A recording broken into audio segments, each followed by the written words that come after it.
Delivery हो जाए। अब कुछ महिलाओं का नॉर्मल डिलीवरी हो ही नहीं पाता है, जिसके रीजन समझिए, जिसकी कमर की हड्डी क्या है, पतली है, तो नॉर्मल डिलीवरी नहीं होगा। रिलैक्सिन हार्मोन की मात्रा कम है तो भी नहीं होगा। अब रिलैक्सिन हार्मोन अगर कम हो जाएगा तो भैया रिलैक्सिन हार्मोन में इसको घुमा रहा था और घुमेबे नहीं करेगा तो बचवा ना क्या हो जाएगा, इसे बेड़ हो जाएगा। अब बेड़ा हो जाएगा इस तरह तो बच्चा जन्म ही नहीं ले सकता हो, माँ को मरना फिक्स है। शाहजहां की पत्नी मुमताज, ससुरा राजा था हिंदुस्तान का, उसके में भी रिलैक्सिन हार्मोन कम हो गया था। अब भाई रिलैक्सिन हार्मोन का यहाँ फैक्ट्री डल रहे हैं, ससुरा 14 गो लड़का हुए थे शाहजहां का। हमको समझ में नहीं आता 20 साल की शादी में 14 गो हटाया कैसे, तो इनको रेस्ट नहीं दिया उसको, बताओ यार। तुरंत लोड कर रहा था, AK-47 बना दिया था। जब हाल 14 वो लड़का होगा तो भाई शरीर क्या कहेगा कि हम का रिलैक्सिन हार्मोन के फैक्ट्री डल रहे हैं। नहीं हुआ। 14वां लड़का होते समय रिलैक्सिन हार्मोन की मात्रा कम हो गई थी, वो लड़के को हल्का घुमा दिया, पूरा नहीं घुमा पाया और लड़का इतना शरीर से बाहर आया, शाहजहां की पत्नी मुमताज का मौत हो गया। उसके बाद मौत की याद में ताजमहल बनवाया। हद है भैया यहाँ पर, ये कोई मतलब बनता है? 14 गो लड़का, लेकिन क्या करोगे यार, उस समय टेक्नोलॉजी भी तो नहीं थी। आज में नया नया दवाई आ गया है, टेक्नोलॉजी आ गया है, उस समय कुछ नहीं था।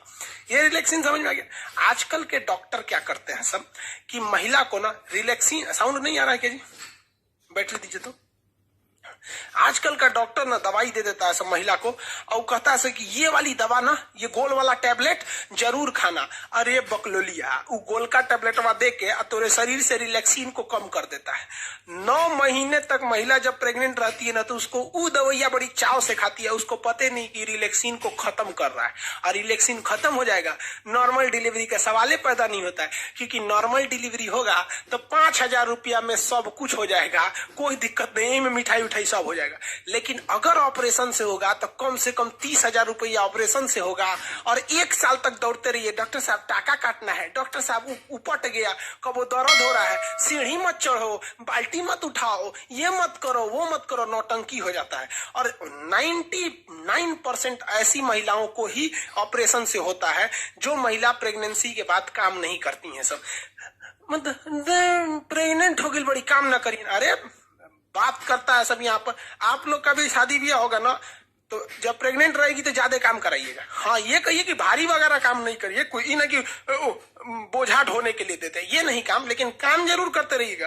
क्योंकि जैसे जैसे हम शरीर में काम करते हैं ना, हमारा कोशिका विभाजन उतना तेजी से होता है, आपको पता ही है, तो रिलैक्सिन हार्मोन उतना बनेगा। अब महिलाओं में आजकल की एक खराबी क्या है कि नैहर में वो पतई बीन देगी, चपरासी क्या काम कर देगी, नैहर में कुछ काम कर देगी, बाथरूम साफ करेगी, नाली साफ करेगी, नैहर में भैंस का गोबर उठाएगी, लेकिन जब ब्याह करके ससुराल में आएगी तो नौटंकी। ओ माय गॉड, ये झाड़ू है, झाड़ू से क्या होता है, ससुरी दांत खोदल जाला झाड़ू से क्या होता है, नैहर में चपरासी के काम आई आके झाड़ू क्या होता है, मार दू झाड़ू, वही से होशे में आ जाइए।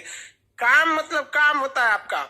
कहीं क्या जानती है, तो हम ब्यूटिशियन जानते हैं, रे बकलोलिया कहीं का ब्यूटिशियन जानते हैं। अरे जरा सोचो, अगर कोई लड़का कहे कि लड़की वाला है और लड़की वाला कहे कि लड़का क्या करते हैं, तो लड़का कहे कि हम सेविंग करना जानते हैं, दाढ़ी मोछ बना लेते हैं। रे चोट्टा कहीं का, दाढ़ी मोछ तोर है तो तोर बाप आके बनाएंगे, अपने से बनाओ ना। यहाँ पर कोई भी दाढ़ी मोछ ट्रिमर लेके बना लो, क्या जाता है, सेविंग करना है तो छील लो। और लड़की को कौन चीज आता है, पोत पात लो, प्राइमर क्रीम मॉइस्चराइजर पोत पात लो। सोचिए अपने सजने के लिए कहते ब्यूटिशियन का कोर्स जानते हैं, कौन नहीं जानता रे ब्यूटिशियन का कोर्स। 8 गो क्रीम हमारे लिए ले दो, 8 पोत देंगे, ब्यूटिशियन हो गई, वहां पर हो गया 8 ब्यूटिशियन का कोर्स जानते हैं। शादी ब्याह करना ना तो पूछना कि सिलाई जानती है कि नहीं, कढ़ाई जानती है कि नहीं, खाना बनाना जानती हो कि नहीं, ये तुम्हारा परम सिद्ध अधिकार। जानती हो तो ठीक है, नहीं तो हम ब्याह के बाद 6 महीना टाइम देंगे, इंगेजमेंट के बाद ही 6 महीना में सीख लेना। और नहीं सीखेगी ना तो इंगेजमेंट के बाद शादी का डेट बढ़ा देंगे। हद है, एक बटन टूट जाएगा तो दर्जी के पास जाएंगे, खाना खाने का मन करा के रेस्टोरेंट में जाएंगे।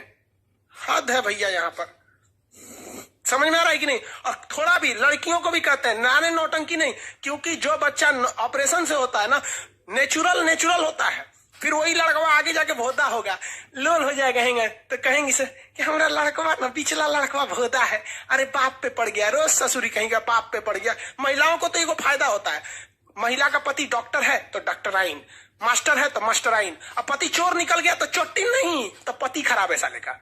हद है भैया। अच्छा है तो पति का दे, खराब है तो वो चला गया। अच्छा, तो ये रिलैक्सिन हार्मोन याद रखिएगा। काम में कोई ढिलाई नहीं करने दीजिएगा, काम करने दीजिए, खाना बना, हाँ वजन मत उठाने दीजिएगा। ही नहीं कि बेचारी कपड़ा धोई है तो बड़का पार्टी लेके ऊपर जाए, कपड़ा धुलते रहेंगे। हाँ आप छत पे ले जाना है तो आप कपड़ा लेके चले जाइए, ये सब काम, लेकिन काम करने दीजिएगा, वरना हाल यही हो जाएगा ऑपरेशन से करना। और महिलाएं काम करना नहीं चाहती हैं, याद रखिए भैया। ससुराल में वो कुछ नहीं करना चाहती। आपको एग्जाम्पल देते हैं, आपकी जब शादी हो जाएगी ना तो आप अपनी पत्नी को मायके लेके जाइएगा। वो देखिएगा सुबह आज उसको मायके जाना है तो खूब तैयारी करेगी, सामान वामान लाद के, और मायके उतरते ना मम्मी से मिलेगी, नन अपने छोट बहन से मिलेगी, देखिए छोट बहन खाना बना रही है तो हेल्प करने लगी, मतलब कोई थकान नहीं, नैहर उतरते। लेकिन उसी महिला को, अपनी पत्नी को वापस ससुराल लाइएगा तो जब वो सेम दूरी है, आते कहेगी बहुत थक गए हैं, थकान हो गया। ये ससुरी कहीं के जाते में उतने दूरिया था, आने में उतने दूरिया था, जाते में थकान नहीं हुआ, आते में थकान हो गया। हद है भाई साहब, याद रखिए भाई, लड़की से बुरा मान जाती। सीबीएसई वाली और नखरा होती, oh my God I am pregnant. अरे भाई अपने से हुई है क्या प्रेग्नेंट? तोरा ना पता है कि कैसे हुई है प्रेग्नेंट? यहाँ पे काम ना करिए आप बाबू, झेलना हो जाएगा तुम लोग को। ऑपरेशन से उनको क्या दिक्कत होता है, ऑपरेशन कर दो, यहाँ पे बहुत दिक्कत होता है भाई साहब, ऑपरेशन करना सही नहीं रहता है। हाँ मजबूरी में हो तो अलग बात है। आप लोग का रिप्रोडक्टिव सिस्टम